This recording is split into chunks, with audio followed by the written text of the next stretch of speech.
A very good morning to students of standard 6 બધા છઠ્ઠા ધોરણ વિદ્યાર્થીઓને મારા સુપ્રભાત. આજે આપણે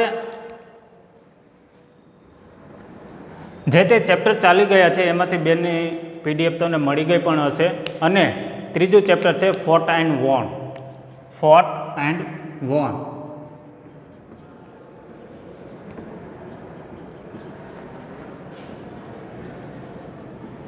આપણું યુનિટ નંબર 3 છે.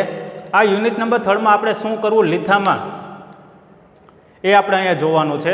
આજે આપણે લીથો સોલ્યુશન છે, એનું નામ છે, યુનિટનું નામ છે ત્રીજું અને એનું નામ છે ફોર્ટ એન્ડ વોન. એમાં આપણે સ્ટોરી જોઈ હતી. વિજુ નામના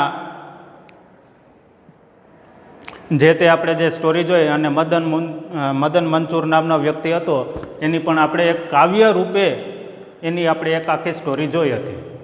હવે એમાં પહેલાં તો આપણે ક્યાંથી શરૂ કરીએ? આપણે યુનિટ નંબર 3 પહેલાં પાનેથી લીથામાં શરૂ કરવાનું રહેશે. એમાં તમને days of the week, months of the year અને સિઝન ઓફ ધ યર એવી 3 વસ્તુ આપેલી છે. તો એ આપણે અહીંયા શરૂ કરશું. હવે unit number 3 fought and won, એમાં ક્વેશ્ચન નંબર 1 છે. એમાં તમને આપેલું છે કે ડેઝ ઓફ ધ વીક એટલે તમારે બધાય દિવસોના નામ લખવાના છે. અઠવાડિયાના કેટલા દિવસો આવે તો કે 7 દિવસો આવે અને તેના આપણે અહીંયા નામ લખવાના રહેશે. ડેઝ ઓફ ધ વીક,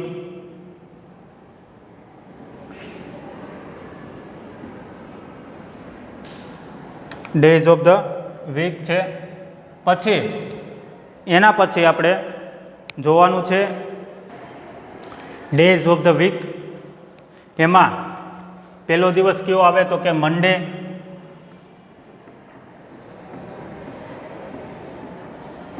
બીજો છે આપણો મંડે પછી કયો આવશે તો કે ટ્યુઝડે આવશે.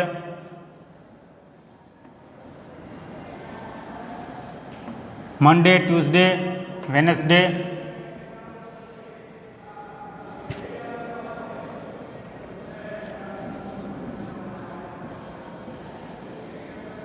પછી આવશે થર્સડે.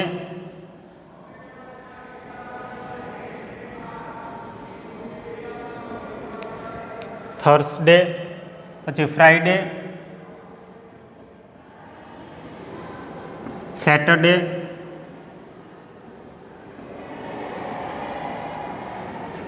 And Sunday. સન્ડે એટલે કે રવિવાર. તો આ બધા દિવસોના નામ પણ તમારે યાદ રાખવાના છે. પછી ક્વેશ્ચન નંબર 2 છે આપણો મંથ્સ ઓફ ધ યર, કે આપણા એક વર્ષમાં કેટલા મહિના હોય એ આપણે એનું નામ લખવાના છે.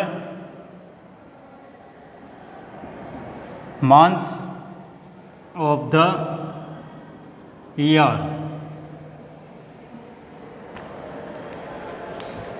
મંથ્સ ઓફ ધ યરમાં પહેલો છે આપણે જાન્યુઆરી એટલે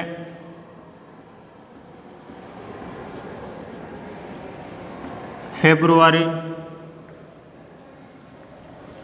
બીજો છે ફેબ્રુઆરી. જાન્યુઆરી, ફેબ્રુઆરી, માર્ચ, એપ્રિલ, જે આપણે એપ્રિલ ફૂલ કરીએ ને એપ્રિલ. પછી એપ્રિલ પછી આવશે મે, જૂન, જુલાઈ. મે, જૂન મહિનામાં શું થાય તો કે જૂન મહિનામાં વરસાદની શરૂઆત થાય. મે, જૂન, જુલાઈ, ઓગસ્ટ. Okay, August. પછી આવશે સપ્ટેમ્બર.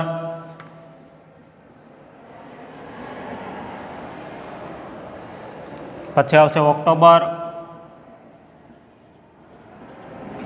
પછી આવશે ઓક્ટોબર પછી નવેમ્બર. અને લાસ્ટમાં આપણો લાસ્ટ મંથ કયો છે તો કે ડિસેમ્બર ઇંગ્લિશમાં. થઈ ગયા જુઓ 12 જાન્યુઆરી, ફેબ્રુઆરી, માર્ચ, એપ્રિલ 4, 5, 6, 7, 8, 9, 10, 11 અને 12 ડિસેમ્બર. તો આ બધાના નામ પણ તમારે યાદ રાખવાના રહેશે. હા, હજુ એક ક્વેશ્ચન છે કે તમારે આનો તમે સ્ક્રીનશોટ પણ લઈ શકો. આના પછી તમારે લખવાનું છે સિઝન ઓફ ધ યર, કે આપણી ઋતુઓના નામ લખવાના છે. ઇંગ્લિશમાં કઈ કઈ ઋતુ આવે છે. ઓકે, એ આપણે હવે અહીંયા લખીએ.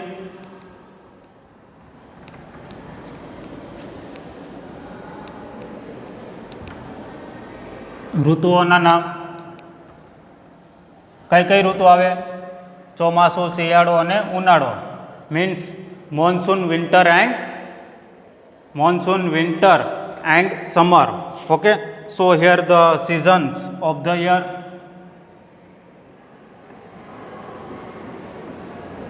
Seasons of the year. એમાં આવશે ઓટમ, પછી આવશે સ્પ્રિંગ, પછી આવશે વિન્ટર, મોન્સૂન એન્ડ સમર.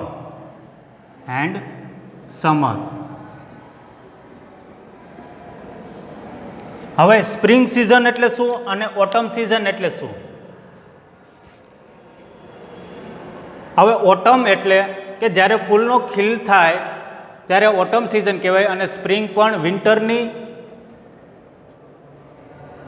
અને ઉનાળાની વચ્ચે જે ઋતુ આવે છે એને આપણે સ્પ્રિંગ સિઝન, આપણે ઇંગ્લિશમાં એને સ્પ્રિંગ સિઝન પણ કહેવામાં આવે છે. તો આ હતો આપણો ક્વેશ્ચન નંબર 1. અને ક્વેશ્ચન નંબર 2માં તમને એક નાનકડી એવી પોયમ આપેલી છે, જે મદન મંચુર નામનો વ્યક્તિ હતો, એને આખી જિંદગી શું કર્યું એમાં દર્શાવેલું છે, અને એના ઉપર તમને કંઈક પ્રશ્ન પૂછેલા છે. આપણે જે કાવ્ય જોયું મદન મંચુર, એ આપેલું છે આપણા લીથામાં. બધાને ખબર જ છે, બધા પાસે લીથો હશે જ. ના હોય તો એ તમારે લેવાનો રહેશે અહીંયાથી સ્કૂલેથી. ને બધાએ લીથો છે એ પૂર્ણ કરવાનો રહેશે.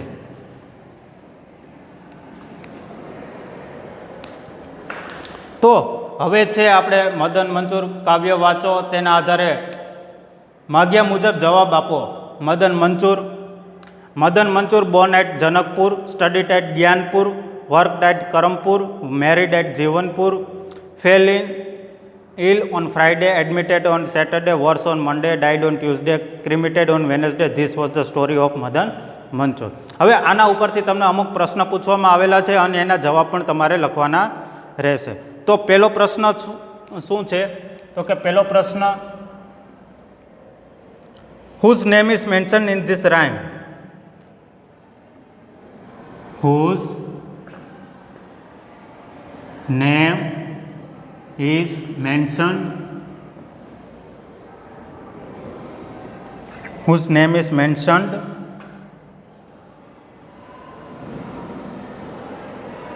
in this rhyme? આ પહેલો છે પ્રશ્ન આપણો. બીજો, આ એનો જવાબ આવશે બીજો. Where was Madan Manchur born? Where was Madan Manchur was born? આ બીજો પ્રશ્ન છે, એનો જવાબ third one. Where did Madan Manchur study?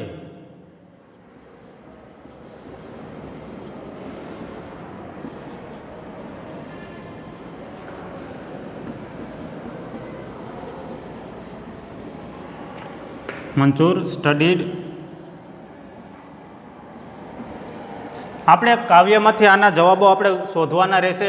whose name is mentioned in this rhyme એટલે કે આ કાવ્યમાં કોનું નામ લેવામાં આવ્યું છે, કે કોના વિશે આ વાત કરવામાં આવેલી છે? તો કે એમાં આવશે મદન મંચુર. ઓકે, એનો જવાબ શું છે?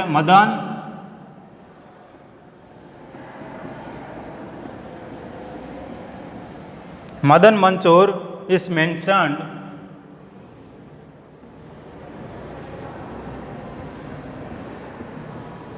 in this rhyme.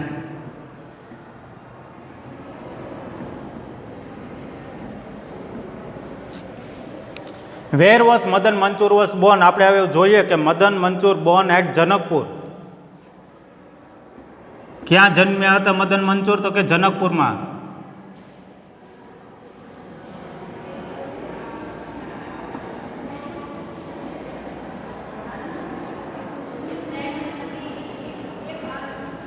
was born at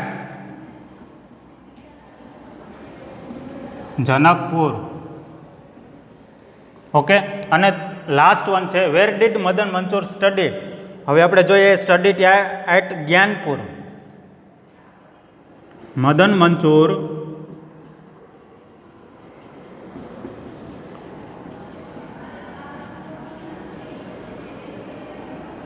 studied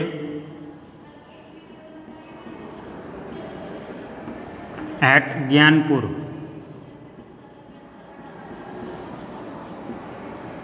સમજાણું? આ હતા 3 ક્વેશ્ચન. હજી 2 થી 3 ક્વેશ્ચન છે, આપણે એ પણ જોવાના રહેશે.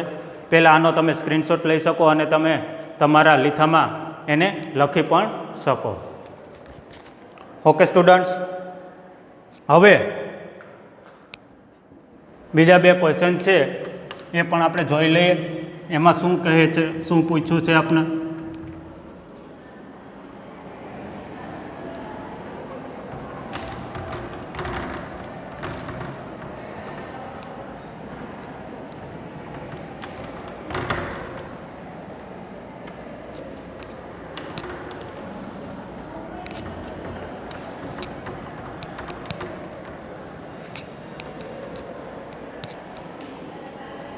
એમાં છે where did Madan Manchur work? કે મદન મંચુર કામ ક્યાં કરતો હતો?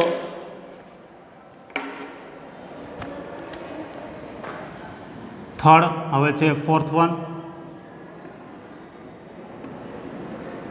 વેર ડીડ મદન મંચુર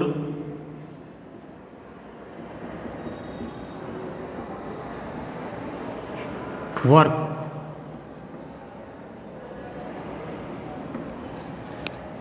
એનો જવાબ આવશે મદન મંચુર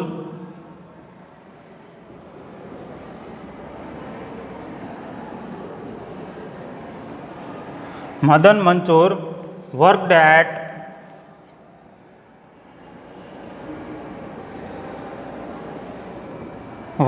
એટ કરમપુર.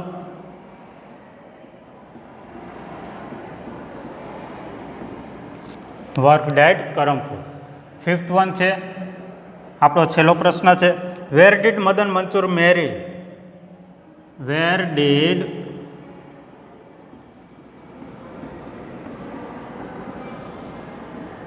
મદન મંચુર મેરીડ? મદન મંચુર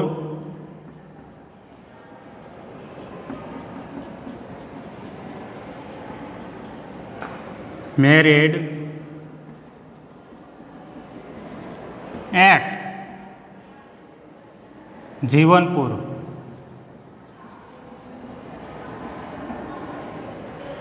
ક્યાં એને લગ્ન કર્યા હતા? તો કે એને જીવનપુર નામનું સિટી હતું ત્યાં એને લગ્ન કર્યા હતા.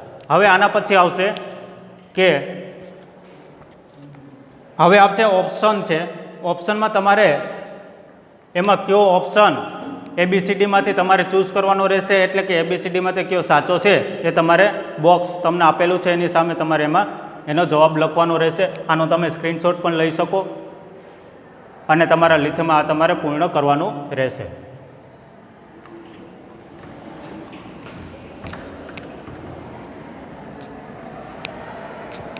હવે છે where did Madan Manchur fall ill? When did Madan Manchur fall ill? કયા દિવસે એ બીમાર પડ્યો હતો? એમાં ઓપ્શન તમને આપેલા છે. એમાં તમને ઓપ્શન આપેલા છે. ક્યાં ક્યાં ઓપ્શન આપેલા છે? તો કે સન્ડે, ફ્રાઈડે, સેટરડે અને મંડે. આપણો 6th વન છે. 6th વનમાં તમને પ્રશ્ન આપેલો છે કે વેન ડીડ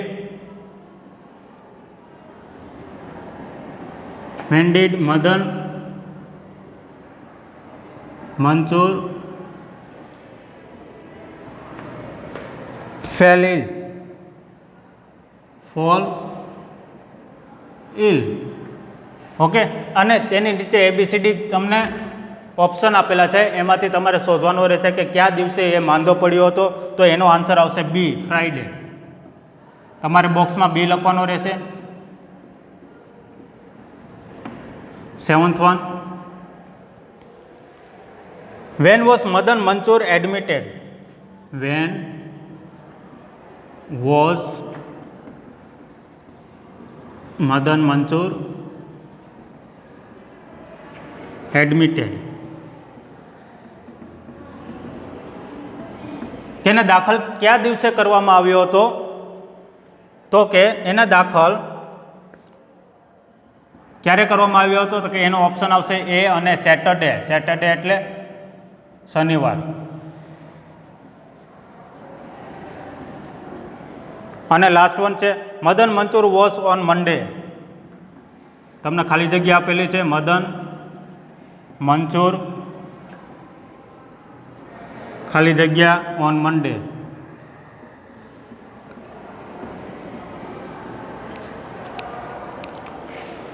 તો એમાં શું આવશે?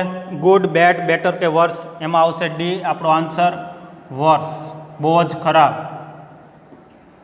અને 9મો and 10th one, 9th and 10th one તમારે એમાં સાચું છે કે ખોટું છે એ તમારે જોવાનું છે. તો કે Madan Manchur died on Tuesday, તો કે સાચું છે આપણું એ મંગળવારના દિવસે ગુજરી ગયો હતો. અને Madan Manchur was not cremated on Wednesday, એનો આન્સર આવશે ફોલ્સ.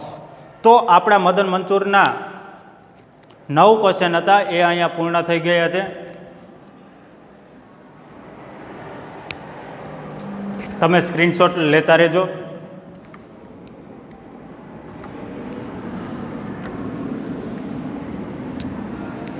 હવે પછી જે આવે છે એનું નામ છે write the names of the city of India starting with the letters given below. નીચે આપેલા મૂળાક્ષરોના ઉપયોગ કરીને ભારતમાં આવેલા શહેરોના નામ લખો. તો બધાને ખબર જ હશે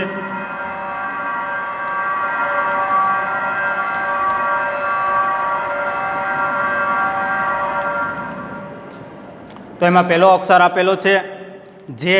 આપણે જે ઉપરથી શું લખશું? આ ક્વેશ્ચન નંબર 4 છે. જે કે પછી આપેલો છે એમ, પછી છે GAD, GA અને ડી. તો પહેલાં આપણે જેથી સ્ટાર્ટ થાય એટલે આપણું સિટી છે જુનાગઢ. કેમાં કેશોદ, જુનાગઢની બાજુમાં આવેલું શહેર. મુંબઈ આપણા ગુજરાતની બાજુમાં આવેલું શહેર. પછી આવશે જીમાં ગોરખપુર આપણે લખીએ. યુપીમાં આવેલું શહેર છે, યુપી રાજ્ય છે. પછી અહેમદાબાદ.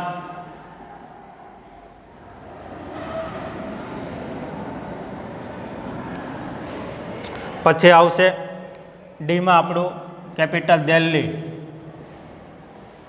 તો આ બધા હતા શહેરોના નામ, એના મૂળાક્ષરોથી શરૂ થાય છે. એમાં છે JKM, GAD, Junagadh, Keshod, Mumbai, Gorakhpur, Ahmedabad and Delhi.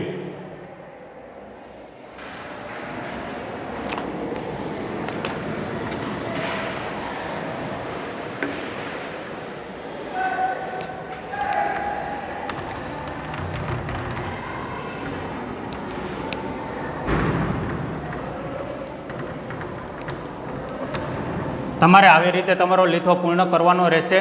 અત્યાર સુધી જે મેં તમને બોર્ડ ઉપર લખાવ્યું એ રીતે તમારે ધીરે ધીરે કમ્પ્લીટ કરવાનો રહેશે. એ કમ્પ્લીટ થયા બાદ તમારે પછી જ્યારે તમારો ટર્ન આવે ત્યારે તમારે આ લીથો લખીને અહીંયા ચેક કરવા માટે પણ આવવાનું રહેશે. જો ઓનલાઈન હશે તો, કદાચ ઓફલાઈન થશે તો આપણે અહીંયા જ તમારી સામે જ કે તમે મને લીથો આપી શકો અને આપણે એને ચેક કરી લેશું. અને અહીંયા સુધી બધાને પૂર્ણ થઈ ગયું હોવું જોઈએ એ પણ તમારે જરાક ખ્યાલ રાખવાનો છે. અને હવે આની પછી આવતી એક્સરસાઇઝ એ આપણે આવતા લેક્ચરમાં જોશું. Okay students, thank you and have a good day.